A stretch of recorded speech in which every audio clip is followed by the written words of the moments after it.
15 years ago, my best friend got pregnant by my boyfriend of 3 years, and my family knew about it but didn't tell me, so I ran from home. Now we are back in contact after 15 years, and my mom, 59F, demands I mend my relationship with the ex-boyfriend and ex-friend. For some background, I was 18 and in my senior year of high school, living with my parents and 4 siblings, 23M, 22M, 20F, and 14F. My days were spent hanging out with my best friend Ashley, 18F, and my boyfriend of 3 years, Kyle, 20M. Our families were close friends, so I had known both Ashley and Kyle since we were in diapers. We spent holidays, birthdays, and weekends together, as we all lived in the same town. Ashley had been my friend for 18 years, and she was the person I trusted with everything. Our parents often joked that we were connected at the hip because we were always together. Kyle and I had been dating for 3 years, and I believed he was the love of my life and the one I would eventually marry. We were serious and even talked about getting married after he finished college. He was a sophomore at that point. Although I planned to go to university, I was content with the idea of being married to Kyle and being a stay-at-home mom. My parents loved Kyle and supported our relationship. I was genuinely happy. My sister, 20F, was also dating Kyle's brother, 23M, and all our siblings were very close. One day, at the beginning of the school year, I noticed Ashley was melancholic and detached. After some prodding, she confided in me that she was pregnant. I was surprised because I didn't know she and her boyfriend had broken up a while ago, and I didn't know she had anyone else in her life.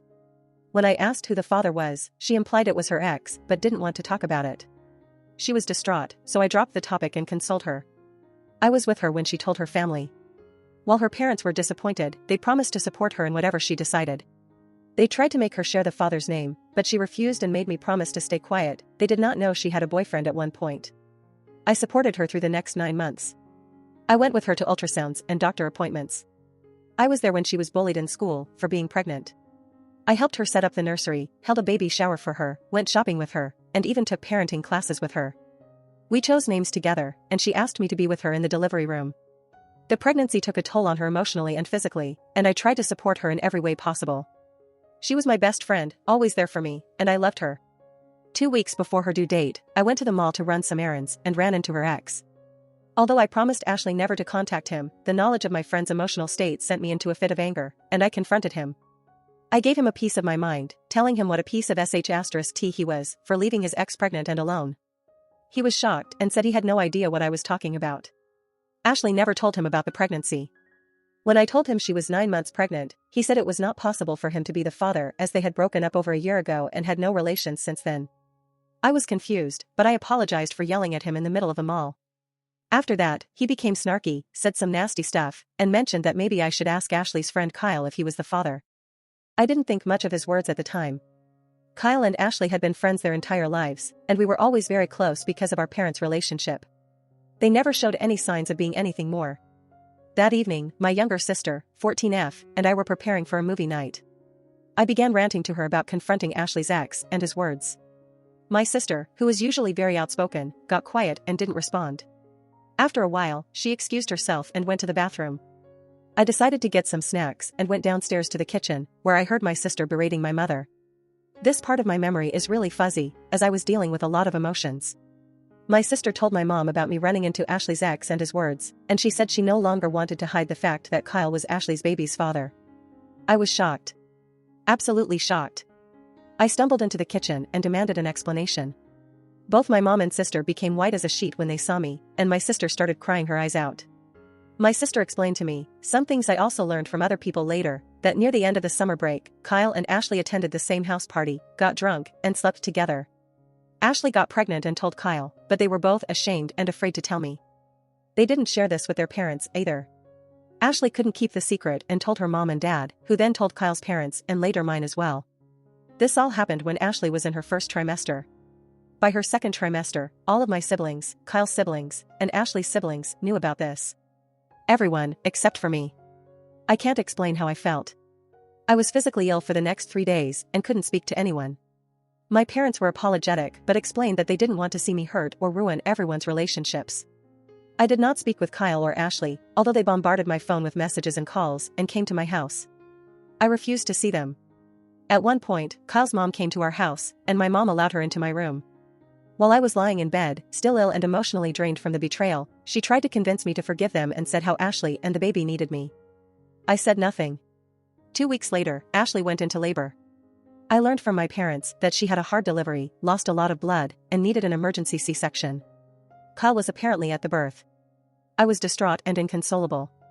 Because of the betrayal by both, because I planned to be there and now physically and emotionally couldn't, because I had been looking forward to this moment for months, so many reasons. My older sister immediately went to the hospital to be with her boyfriend. My other siblings weren't at home, so I was left alone with my parents. All I wanted was to lay in bed or cuddle in bed with my mom and cry all my feelings out. My mom received a call from Ashley's mom. She came to my room and told me that she and my dad were going to the hospital. I can be perplexed and ask her to stay with me. She said that Ashley's parents need all the support they can get and that we will discuss everything later. I tried to tell her not to go and that I also needed their support, but she said not to be selfish, and they left.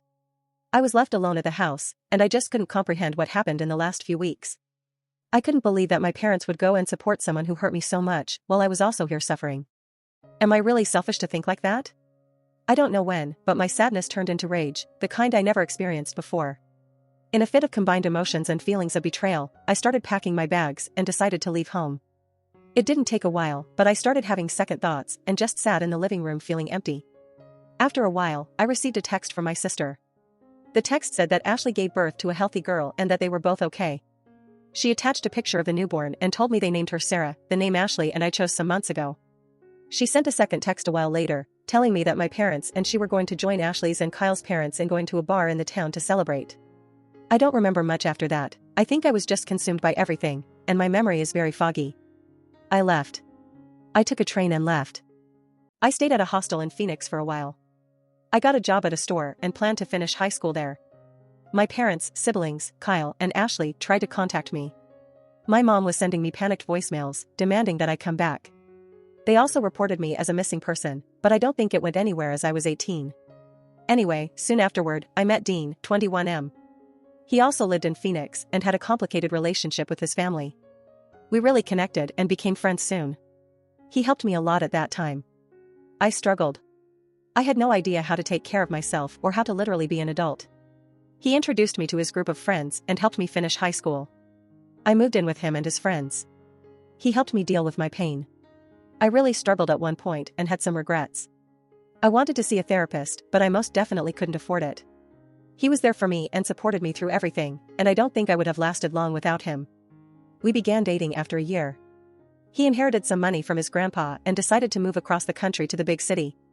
Although we weren't together for long, he asked me to go with him. I was a bit reluctant because we both had a lot of emotional baggage and I was still very insecure in my situation, but I did go. We moved, got jobs, and tried to survive. Soon after my 21st birthday, we decided to get married. It was a crazy, spontaneous decision, but we did it. I enrolled in university, and Dean helped me pay for it. He opened a company that took off, and we were able to live more comfortably. I was in university and also worked a part-time job to contribute. We had our ups and downs but somehow survived. After university, I started working for his company, and we slowly built it up. When I look back now, I don't think I was in love with Dean when we got married. I loved him, but I wasn't in love. But he was there for me, always and unconditionally, and today I don't think I could love him more. He is the love of my life. We've been married for 12 years now and have a 2-year-old son and a 6-month-old son. Sometimes I regret leaving my family behind, but I just couldn't go back. It was very painful. I felt like my parents chose Ashley and Kyle over me. I did go to a therapist when I was 25 and tried to deal with my emotions. Last year, at the beginning of the pandemic, I received an email from a 14-year-old girl named Evelyn. She explained that she was my niece, my older sister's, and Kyle's brother's kid. She knew about me and wanted to meet me. Although I was reluctant to speak to her, we did exchange some emails. Let me note that she did not know what transpired 15 years ago, so the conversations were pretty innocent. We talked about her school and interests, and she talked about my family. I learned I had 10 nieces and nephews. I also learned that Kyle married Ashley 4 years after I left and had 2 sons, besides Sarah. My parents continued to have a friendship with Kyle's and Ashley's families, and to me, it really felt like my family continued their normal lives despite me being gone. She tried to talk to me about what happened, but I didn't really think it was my place to explain things to her, so I simply said that relationships change and things happen in life that make us go our separate ways. We continued talking every so often for almost a year. In her email this January, she expressed how the pandemic had a big effect on her entire family and how my parents were struggling to keep their house. Both my brothers lost their jobs and struggled to keep up with the costs. I was surprised at her knowledge of this, as she was only 14, but the hardship was also causing tensions between her parents. I started to deal with a lot of guilty feelings and regrets. I had just had my baby, so that was causing me lots of emotions. I talked to my husband, and he was very supportive and told me that he would be there for me no matter what I decided. We are financially stable, and the pandemic didn't have a great impact on our finances. We are not rich, but we can live comfortably.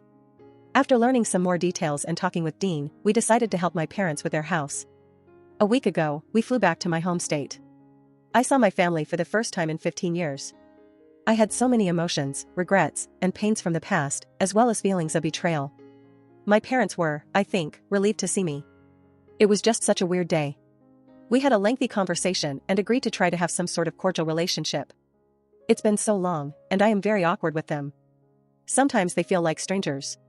Dean and I spent a week there, and we continued to have conversations. I truly believe we were on a path to having a friendly, yet distant, relationship. But then my mom started insisting I have a sit-down conversation with Kyle and Ashley. She explained that she wants to go back to the way things were. I told her I refused to talk to them. Although I moved on, I simply have no ties with them now and don't want to rehash anything with them. I told her I am prepared to try and establish a relationship with them as they are my family, and I truly came to care for my niece, but that I don't want anything to do with Kyle, Ashley, or their family. I never demanded they cease their relationship with their friends, but I don't want one. Dean supports me. My mom called me selfish and said that I simply must try to heal our relationship. I told her I would not negotiate and that it's on her to decide whether or not she wants to have a relationship with me. She said okay.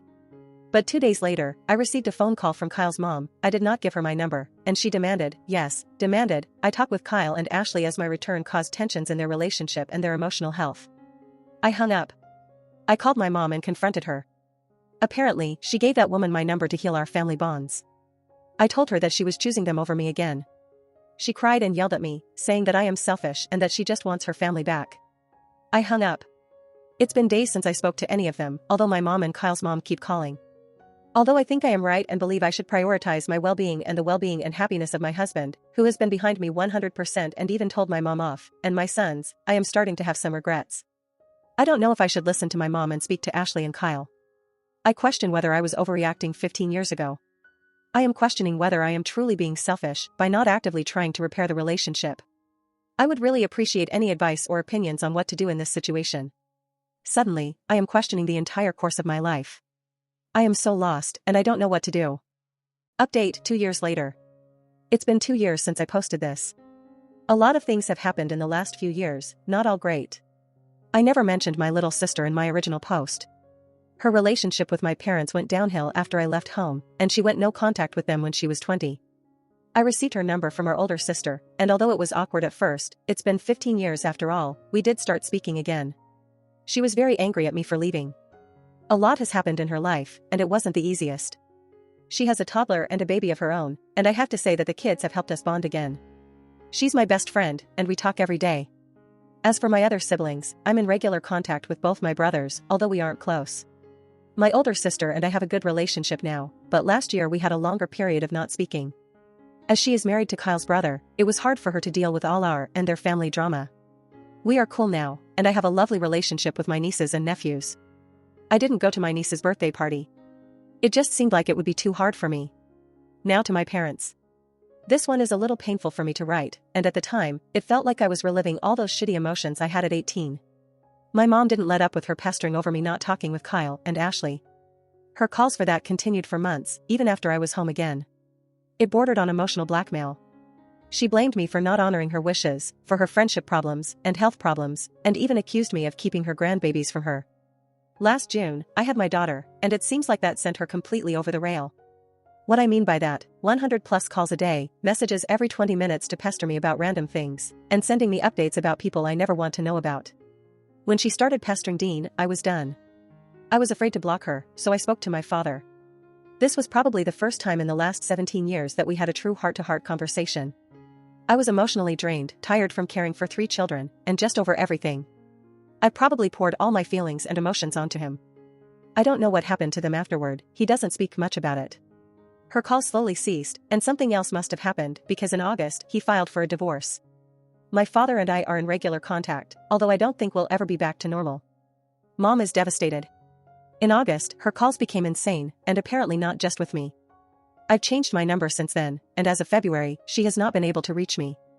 I've been told by one of my brothers that she has problems with anxiety and depression and has lost a lot of friends. I don't really know whether or not she continues to have a relationship with Kyle and Ashley's family. I don't want to have anything to do with her anymore, nor do I want her near my kids. The things she said to me, and about my husband, whom she really doesn't know, and after 15 years of no contact, are crazy. Although I regret not having a mom, I feel like trying and fighting to repair the little remnants of our relationship would be a waste of my emotional energy and just pure torture. As for Kyle and Ashley, I've received some calls from Kyle's mom as I mentioned in my original post. I blocked her, and no other calls have been received from anyone. I really don't know what they are doing or where they are. I've had no contact with them. The only thing that really happened is that in August, when shit went downhill, my BIL, Kyle's brother, brought me a letter apparently written by Ashley. I've not opened it, and I really don't know if I want to. I feel like I've moved on from them, but on the other hand, I'm curious as to what she has to say after so many years. However, that in itself could bring back bad emotions. I'm doing okay now with my babies and Dean, who is a real trooper in all of this. I'm trying to focus on my family, and I really hope that this is all behind me. To all of you, thank you again. If anything else happens, I'll try to update sooner. Update 2. During the last few months since I posted my update, I have received many messages with advice and words of support. I have no way of thanking you, but know that your words truly mean a lot to me. I try to reply to everyone, but it sometimes takes me a while. A lot of questions have been asked in these messages, and I can't answer them all at this time. I plan on updating soon. Just to quickly answer the most common ones. I have not read the letter yet. Soon after updating, I started therapy again, and Dean and I decided that it would be best if I gave the letter to my therapist and let him decide when and if I am ever ready to read it. I have not spoken to my mom since the update. I've received messages on Facebook from her and Ashley's mom, which is a first. The latter I didn't even read. I've since deactivated my Facebook for the time being. Neither Kyle nor Ashley have tried to contact me via any social media. The only thing I know is that Kyle was asking my BIL for my address or number, but BIL refused them. That's when Ashley gave him the letter. BIL is in no contact with his family at the moment. They are separated, as per my BIL, but he does not know whether they are divorced or not. Last week, my dad was in town, he does not know my address and has never been to my house. For the first time in almost 2 decades, we had an open, honest conversation. I have to admit it was a lot, and I was not good for a few days afterward. But it was necessary. I learned a lot about my mom. A lot of you tried to imply there must have been something in her past to make her the way she is, and the time between them learning Ashley was pregnant and my return 2 years ago. It's a lot to unpack, and I'll probably be in therapy for a long time. It's a lot, really, so I'll have to write a separate update. Also, my little sister. She was not at fault, and I never blamed her for hiding the secret from me. She was a teen, and she knew it was wrong, but she was put under a lot of pressure by our mom. After I left, her life was hell, and our mom was insufferable and blamed her for a lot of things. OP added this comment. Hello. She was never bullied before, really, it started after she got pregnant. Our state is pretty conservative, so it wasn't well received that she was pregnant, unmarried, and without a partner. There was no physical violence, people were quite mean and kept reminding her of her mistakes. I don't know if people knew that he was the father, I always just assumed it was because she was pregnant.